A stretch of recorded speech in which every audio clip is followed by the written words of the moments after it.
By now, we should be very comfortable making bar graphs to represent data. We have looked at normal bar graphs, joint bar graphs, subdivided bar graphs, and percentage bar graphs. But bar graphs are not the only way to present the data. Look at this example in which we can see different types of cars and their sales in a particular month. So in that month, 150 type A cars were sold, 100 type B cars, 80 type C cars, and 170 type D cars were sold. First, let us see how the bar graph for this data would look. 4 bars to represent the sales of 4 types of cars. An appropriate scale of 1 centimeter equal to 40 cars was chosen. We can see that car D was the best-selling model in that month, and lesser numbers of car C were sold. But is there any other way in which we can represent this data? Assuming that these were the only 4 types of cars sold, this is another way in which the data can be shown. It's a circle divided into 4 parts or sectors of not necessarily the same sizes. If all these regions are sectors, it means this point has to be the center. But what are these regions? They represent the 4 parts, sales of each A, B, C, and D. Do not worry about how we drew this. We will see that soon. Just try to understand the logic first. Assume this entire circle represents the total number of car sales. These 4 sum up to 500. 500 cars were sold that month.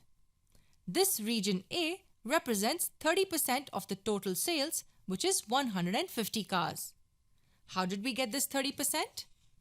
150 divided by 500 multiplied by 100, and that's 30%.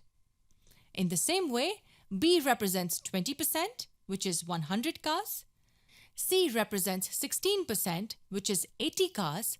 And D represents 34%, that is 170 cars. 150 is 30% of 500. 100 is 20% of 500. 80 and 170 are 16 and 34% respectively. The region A covers 30% of the entire circle. Region B covers 20% of the entire circle. And regions C and D represent 16 and 34% of the entire circle. We use a circle to represent the total and make parts of it to represent each category. This type of representation is called a pie chart.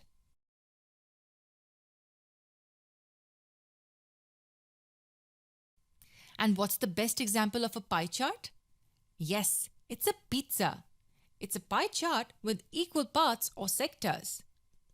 I was looking for some examples of pie charts, but then I thought I should make one myself. So I asked many people a question. What do you do while waiting for your toast to pop up? I drew a circle that represents the number of people I approached. Around 4% of the people told me that they get butter and cutlery out.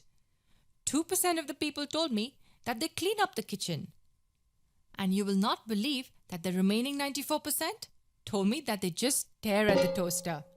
Isn't that true with us too? A few people were asked to categorize the content of a pop song. A circle was drawn to represent the entire content. Around 2% was actual lyrics. 25% was the word yay, 30% was the word ooh, and the remaining was the word baby. This was just a funny way to understand pie charts.